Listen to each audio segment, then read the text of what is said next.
আমাদের দেশের অনেক ভাইরা এখন নতুন নতুন লম্বা লম্বা ফতোয়া দেয়। খুতবা হলো দুটি, আজানের আগে আবার বাংলা খুতবা দেওয়া হয় কেন? এটা বেদাত। কি বলা হয় কিনা ভাই? শুনুন শুনুন, স্টাডি করুন। 30 জন সাহাবী থেকে হাদিস আছে, ওনারা জুমার খুতবা যে মেইন দুই খুতবা, এর আগে যে আজান হয় খুতবার আজান, এর আগে ওনারা আলোচনা করতেন, বিভিন্ন হাদিস বয়ান করতেন। কতজন সাহাবী? 30 জন। হযরত আব্দুল্লাহ ইবনে মাসউদ এর মধ্যে একজন, হযরত আবু হুরায়রা একজন। কোথায় আছে আমি রেফারেন্স দিয়ে দেই। 1 নম্বরে একটাই বলি, বেশি বলা তো মুসান্নাফ ইবনে আবি শাইবা। 30 জনের উপরে সাহাবী, ওনারা খুতবার আজানের আগেও আলোচনা করতেন, হাদিস বয়ান করতেন। এমনি যখন আজান হইতো তখন ওনারা চুপ হয়ে যেতেন, এরপরে ইমাম সাহেব খুতবা বয়ান দিতেন। দুইটা। তার মানে খুতবার আগে যে আলোচনাটা হয় আমাদের দেশে, খুতবার আজানের আগে যে আলোচনা হয়, এটা বিদআত নয়, এটা সুন্নতে সাহাবা। এটা কি? সুন্নতে সাহাবা। পাইকারি ফতোয়া চলতেছে রে, বিদআত। এই জন্য বলছি স্টাডি করো ভাই, একটু লেখাপড়া করো। এই ব্যাপারেও কিতাব আসতেছে, আমার খুতবা নিয়ে আলাদা কিতাব আসতেছে। যা কিছু দরকার আমি লিখে যাচ্ছি, শুধু ওয়াজ নির্ভরশীল না, আমি লিখে যাব যতদিন বেঁচে আছি ইনশাআল্লাহ। আমি আর সামনে কি, এটা কি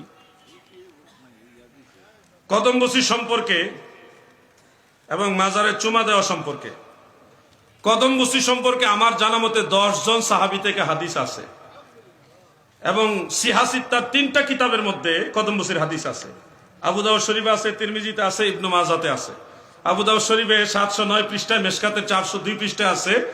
وعن زارع رضي الله تعالى عنه وكان في وفد عبد القيس قال لما قدمنا المدينة فجعلناه نتبادر من رواحلنا فنقبل يد النبي صلى الله عليه وسلم ورجله رواه أبو داود قال ابن حجر اسناده جيد। আল্লাহর রাসূলের দরবারে একদল সাহাবী যাইয়া নবীজির হস্ত মুবারক এবং কদম মুবারকেও চুমা খেয়েছে। ইবনে মাজাহ উল্লেখ, হযরতে সাফওয়ান ইবনে আসাল রাদিয়াল্লাহু তাআলা আনহু বলেন, একজন ব্যক্তি নবীজির দরবারে এসে ইউকাব্বিলু ইয়াদান নবী সাল্লাল্লাহু আলাইহি ওয়াসাল্লাম ওয়া রিজলাইনে, নবীজির হাত এবং কদম বুসিও করছে, হস্ত বুসিও করেছে। ইমাম বুখারী রাহমাতুল্লাহ আলাইহি আদাবুল মুফরাদের মধ্যে উল্লেখ করেছেন, একদল সাহাবী নবীজির দরবারে এসে কদম বুসি করলেন। এবং আরেকটা riwayate সেভাবে ওয়া আন সুহাইবিন রাহিমাহুল্লাহু তাআলা ক্বালা রাআইতু আলীয়ান রাদিয়াল্লাহু আনহু ইউকাব্বিলু ইয়াদাল আব্বাসি ওয়া রিজলাইনে।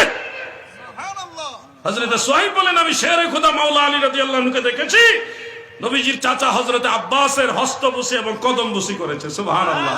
এরকম 10 জন সাহাবী থেকে হাদিস আছে। কয়জন? কয়টা হাদিস রদ করবেন? আপনি যে বলছেন শিরক বেদাত, আপনার তো দলিলই নাই, কিতাবুল আন্দাজ। মাথা নত করলে শিরক হয় না ভাই, মাথা নত করলেই শিরক। এই ফতোয়া দিলে আপনিও বিপদে পড়বেন। কোন কারণে যদি একটা মজলিসে হাত থেকে মোবাইলটা নিচে পড়ে যায়, তুলবেন না? তুললেই তো মাথা নিচে যাবে, শিরক হবে না? ঘরের দরজার লক সিটকারি নিচেরটা খুলবেন কেমনে, লাগাইবেন কেমনে? মাথা নত করলেই তো শিরক। জমির ফসল কাটবেন কেমনে আর ফসল বুনবেন কেমনে? আপনি তো মহা বিপদে পড়বেন, মানুষের বিপদে ফেলাইবেন। বুখারী শরীফের প্রথম হাদিস, ইন্নামাল আ'মালু বিন্নিয়াত, অবশ্যই মানুষের আমল হলো নিয়তের উপর নির্ভরশীল। সেজদার নিয়তে মাথা নত করলে হারাম শিরক হবেই, কিন্তু সেজদার নিয়তে না, কদম বুসির নিয়তে হলে কোনো অসুবিধা নাই, জায়েজ। এটা সুন্নাত, কদম বুসি সুন্নাত, সুন্নতে সাহাবা।